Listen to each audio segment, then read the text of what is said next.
En este video vamos a revisar el tema 7, procesamiento y presentación antigénica. La doctora Mayra Cabrera del Instituto de Biomedicina de la Universidad Central de Venezuela presentó esta clase en nuestra escuela y nos ha cedido amablemente sus diapositivas para elaborar este video. En este tema vamos a estar revisando cómo se presenta el antígeno al linfocito T. Entonces, iniciaremos nuestra clase haciendo una revisión comparativa de las diferencias que hay entre el reconocimiento de antígenos por las células T y las células B y sus respectivos receptores específicos.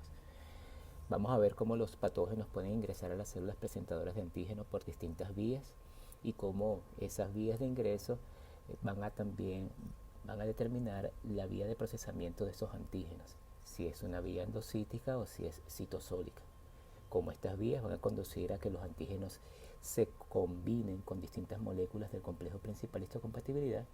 Y bueno, eso también va a determinar a qué célula o a qué linfocito, si linfocito TCD4 o linfocito TCD8, va a ser presentado el antígeno. Finalmente, también como parte de la presentación antigénica, vamos a estudiar brevemente la sinapsis inmunológica. También en el tema de cooperación celular vamos a ahondar un poco más sobre la sinapsis, pero vamos a comenzar ya a ver qué interacciones se dan entre la célula presentadora de antígeno y el linfocito T para que se pueda generar una respuesta apropiada frente a un antígeno. Y terminaremos viendo algo sobre la cinética de la activación génica de los linfocitos T. Es importante tener siempre presente la idea general de lo que uno está estudiando. Nosotros estamos estudiando la respuesta inmunitaria y esta se da por fases. Primero se reconoce el antígeno, la célula específica entonces se activa y se transforma en una célula efectora que va a responder en forma apropiada a ese antígeno. Cuando se ha controlado la situación, si fuese por ejemplo una infección y el patógeno ha sido eliminado, entonces es necesario que la respuesta disminuya, es decir, que regrese a sus niveles basales. Finalmente, nos quedarían las células de memoria que pudiesen eventualmente responder en forma más eficiente en el caso de que se encuentre nuevamente el individuo con ese mismo antígeno. El día de hoy nosotros vamos a concentrarnos básicamente en las dos primeras fases, la fase de reconocimiento y la fase de activación. Es decir, qué hay que hacer para que un linfocito T reconozca su antígeno específico y cómo este reconocimiento lleva a la activación de ese linfocito T. Ahora bien, nosotros vamos a estar estudiando cómo se presenta el antígeno al linfocito T para que éste lo reconozca. Entonces, es un buen momento para recordar las diferencias que existen entre la forma en que el receptor del linfocito T y el linfocito B reconocen a su antígeno.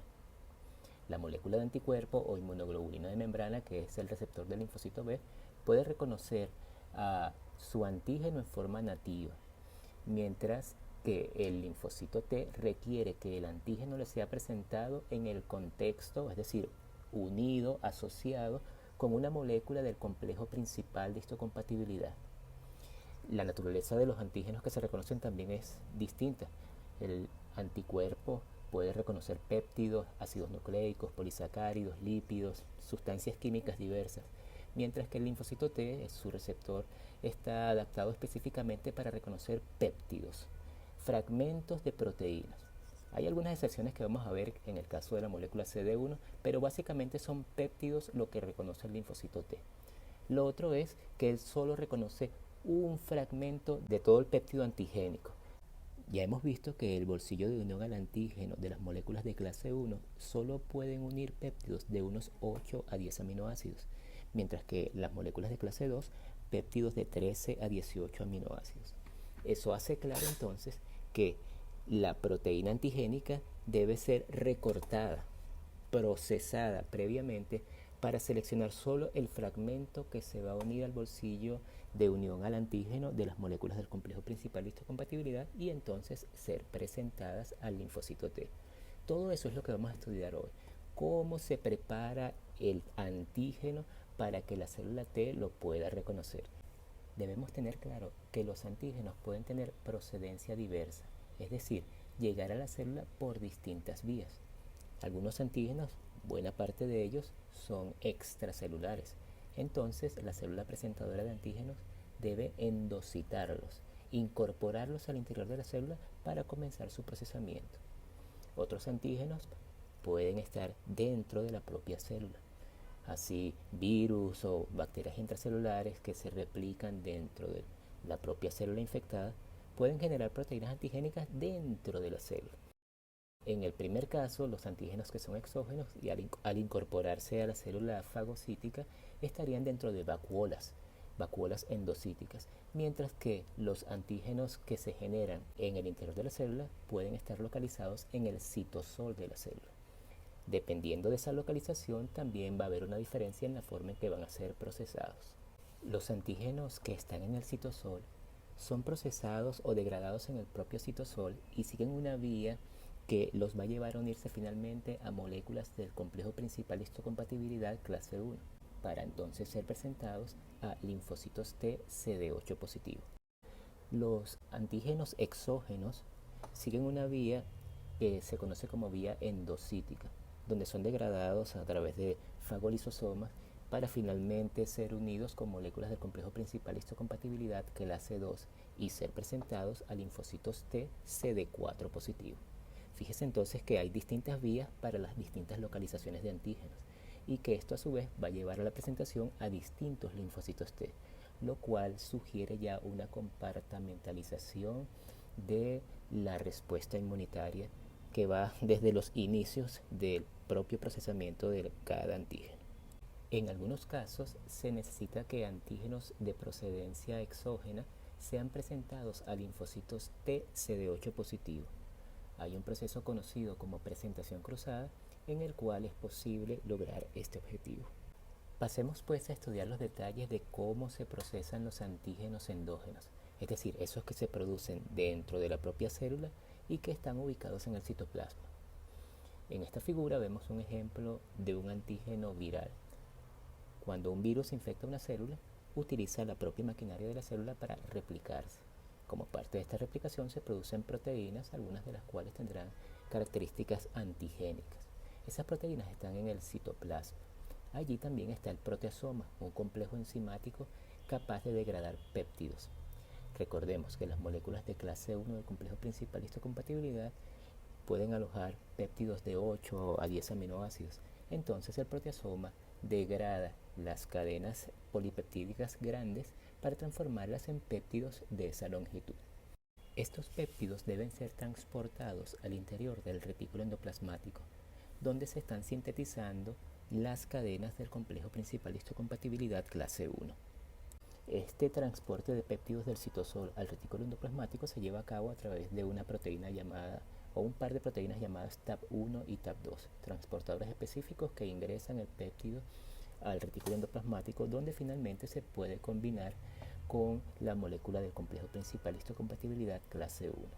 Una vez unida, pasan al complejo de vesículas del Golgi para finalmente ser expresadas en la membrana de la célula.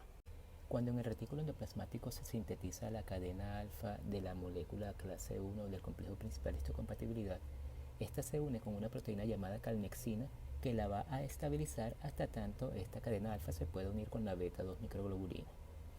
Cuando se da esta unión, entonces la calnexina se separa del complejo y hay otro grupo de proteínas que va a acompañar a la molécula del MHC clase 1 hasta tanto ella se una con su péptido apropiado.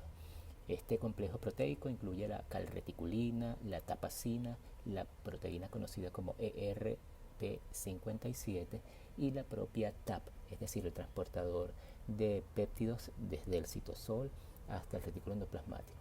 Finalmente, cuando se logra unir un péptido apropiado al bolsillo de la molécula del complejo principal histocompatibilidad, esto estabiliza el complejo y entonces se puede transportar a través de las vesículas del Golgi para que se exprese en la membrana, donde va a ser presentado al linfocito T CD8 positivo.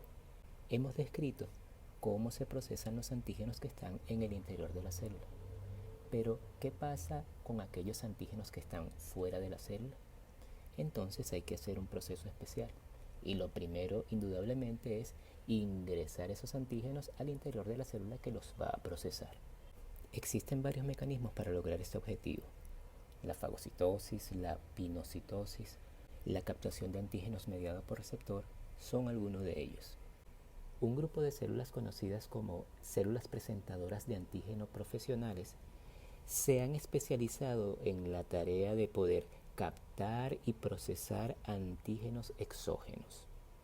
Las células dendríticas, los macrófagos, los linfocitos B son células presentadoras de antígeno profesionales por excelencia.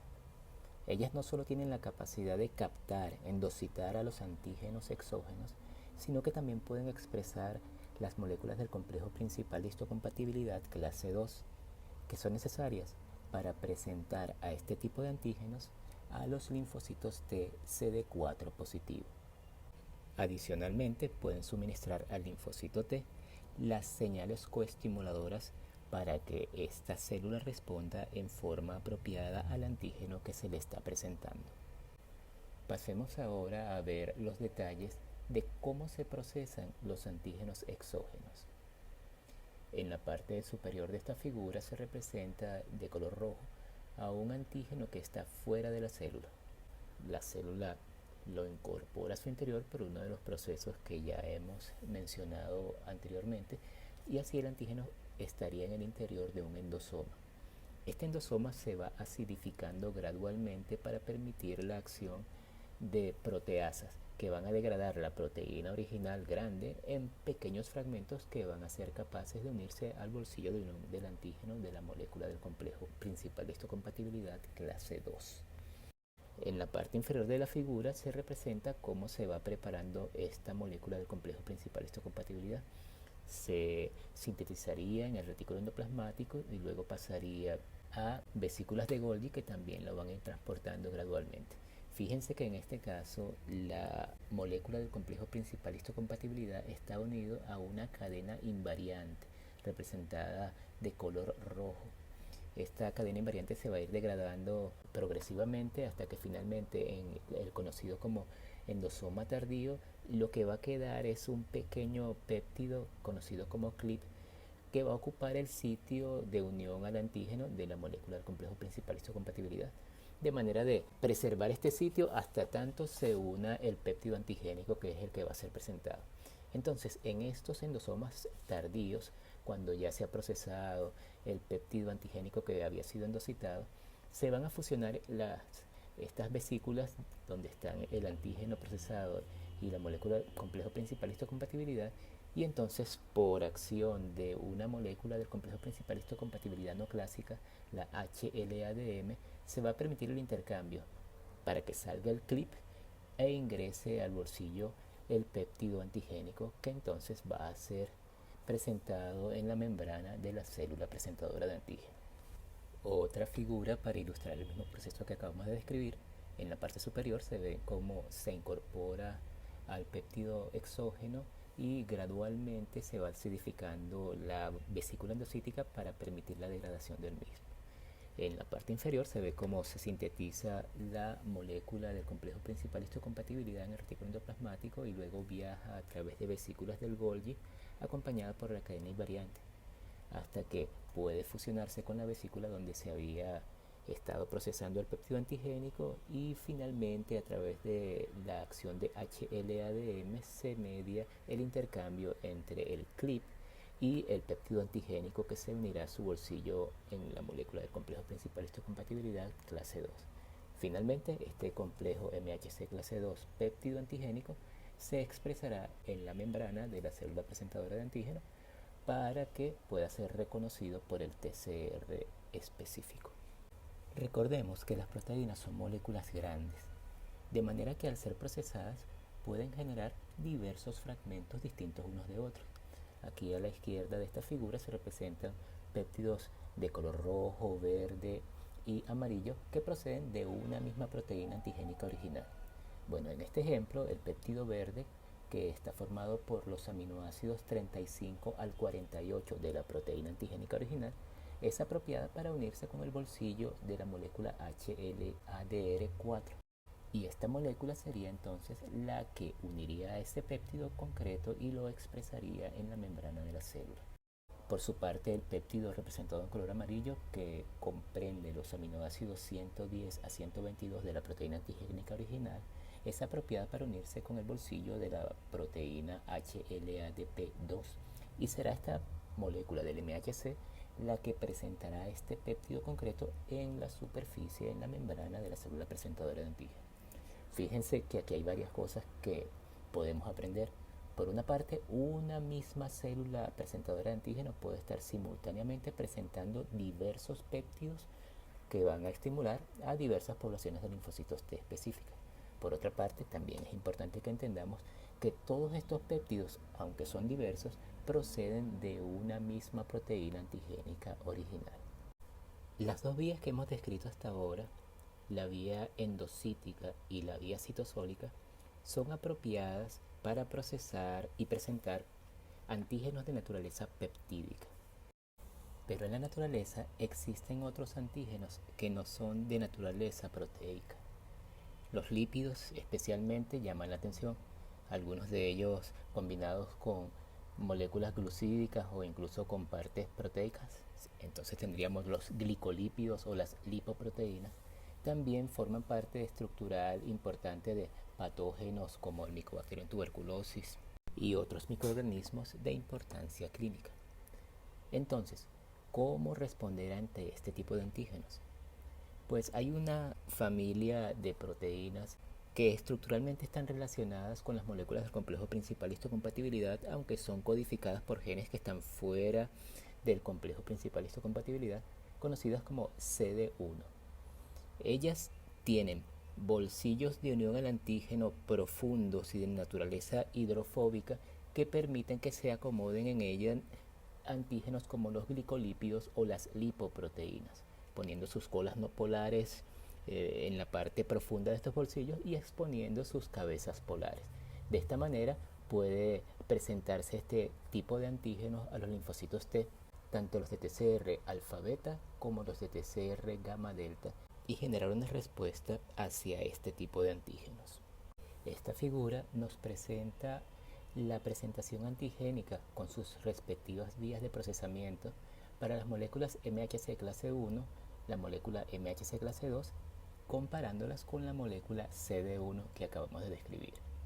Fíjense que la molécula CD1, aunque estructuralmente se parece más a las moléculas MHC clase 1, desde el punto de vista de la vía que siguen en el procesamiento antigénico para unir los glicolípidos o las lipoproteínas a su bolsillo de unión, siguen una vía más parecida a las moléculas del MHC clase 2.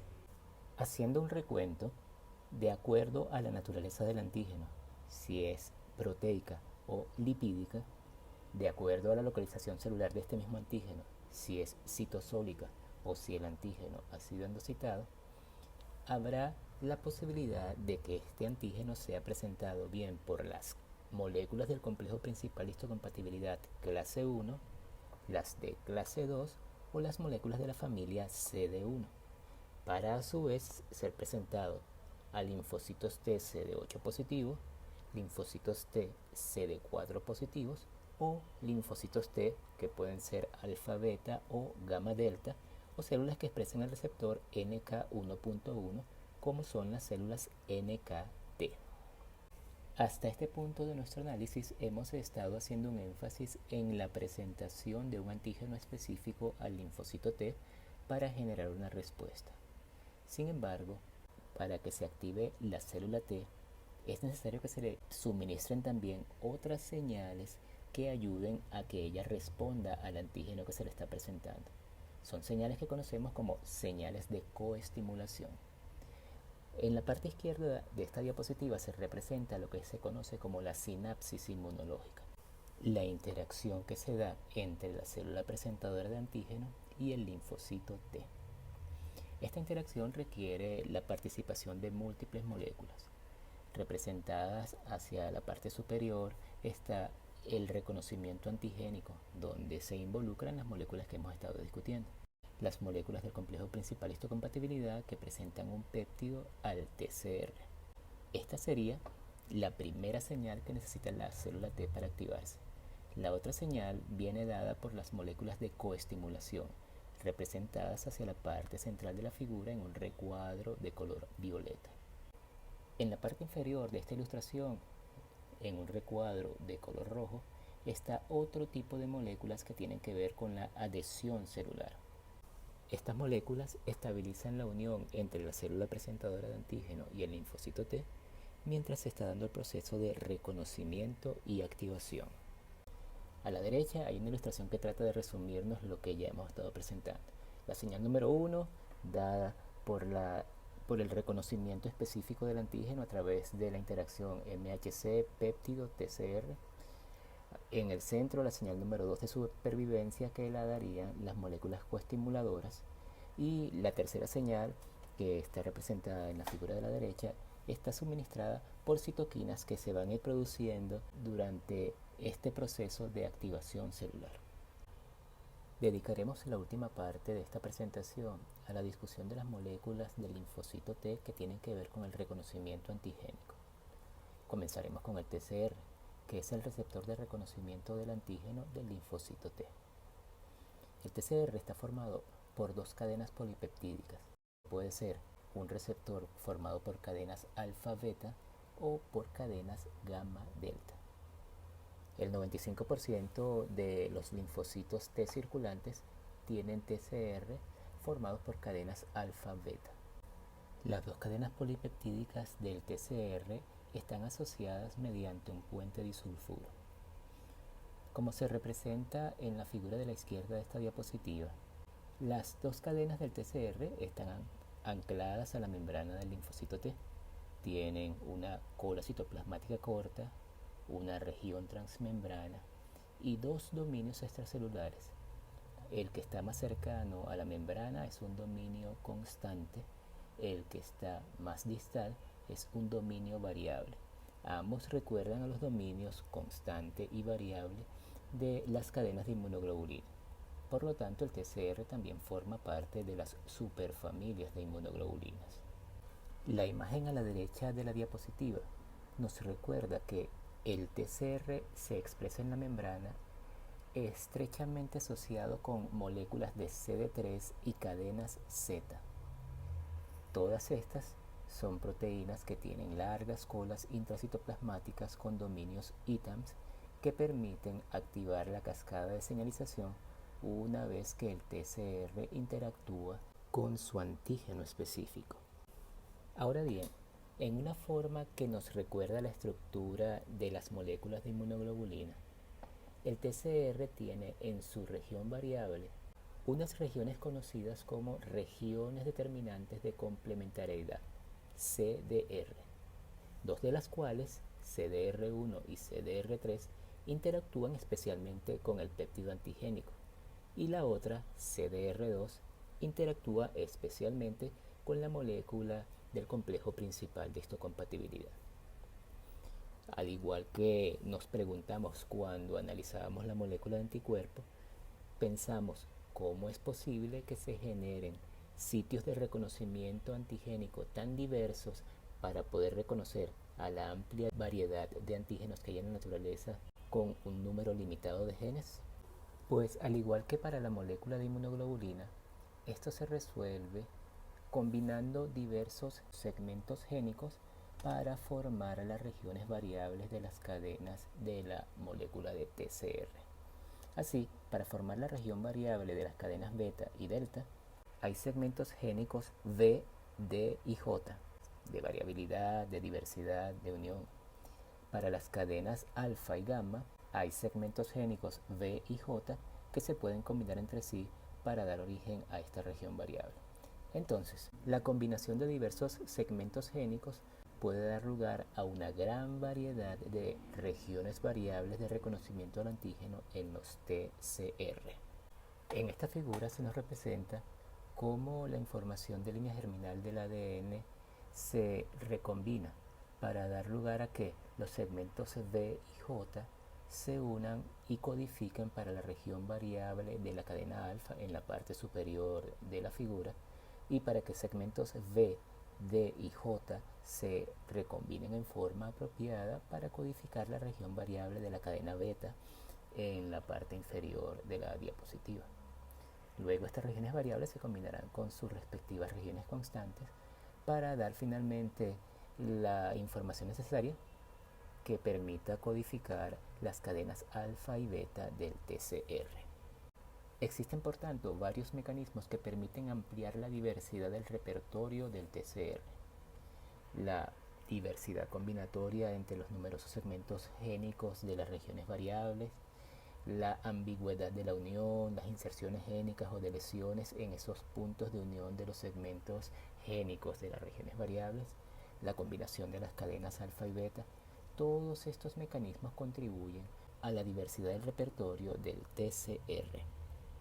Pasemos ahora a considerar los correceptores del linfocito T. Me refiero a las moléculas CD4 y CD8.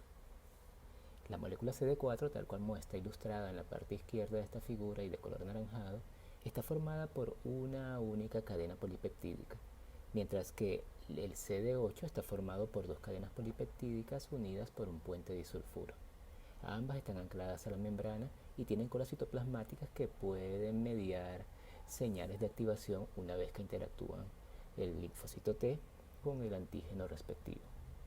La importancia de estas moléculas tiene que ver no solo con la señalización, que ya ese es un punto importante, sino con la capacidad de definir con qué molécula del complejo principal histocompatibilidad va a interactuar el linfocito. Así tenemos que como el CD4 interactúa con la cadena beta del MHC clase 2, mientras que el CD8 interactúa con la cadena alfa del MHC clase 1, esto define que las células que expresan CD4 van a interactuar con las moléculas de clase 2, mientras que las que expresan CD8 interactuarán con el MHC clase 1. Recapitulando lo que hemos estado estudiando y viendo esta ilustración de izquierda a derecha, el linfocito T es capaz de reconocer al antígeno cuando le es presentado en el contexto de una molécula del complejo principal de histocompatibilidad. Al darse esta interacción, también se dan otras simultáneamente que tienen que ver con las moléculas coestimuladoras y con la producción de citoquinas que van a permitir finalmente que se responda ante el antígeno que se está reconociendo. Dependiendo de cuál es el antígeno reconocido y las condiciones en las cuales se reconoce, hay diversas posibles respuestas, algunas de las cuales están representadas en esta diapositiva. El linfocito T se pudiese diferenciar en una célula Th1, Th2, Th17 o T reguladora, cada una con una producción específica de citoquinas que son capaces a su vez de estimular una serie distinta de células efectoras. Ahora bien, yo quisiera que al ver estas cuatro posibilidades representadas en esta diapositiva, no nos encerremos con la idea de que hay solo cuatro posibles respuestas, sino que usemos esto como una ilustración de que la respuesta será apropiada al estímulo que se está recibiendo, que el sistema es capaz de responder de diversas formas, de adaptarse a el problema que está enfrentando y responder en forma apropiada a él. Ahora bien, la activación de los linfocitos T sigue una cinética muy bien definida y organizada, con genes que se expresan en forma temprana y otros que se expresan cuando la respuesta está muy avanzada. CFOS, por ejemplo, es un factor de transcripción que se induce tempranamente. Él va a su vez a inducir la expresión de otros genes necesarios para la activación del linfocito T. La expresión del ligando de CD40 que va a permitir compartir señales de coestimulación con la célula presentadora de antígeno, la producción temprana de interleuquina 2 y de su receptor, la síntesis de ADN asociada con proliferación celular. Todos estos son eventos tempranos, pero que ocurren de acuerdo al gráfico que vemos en forma organizada y secuencial.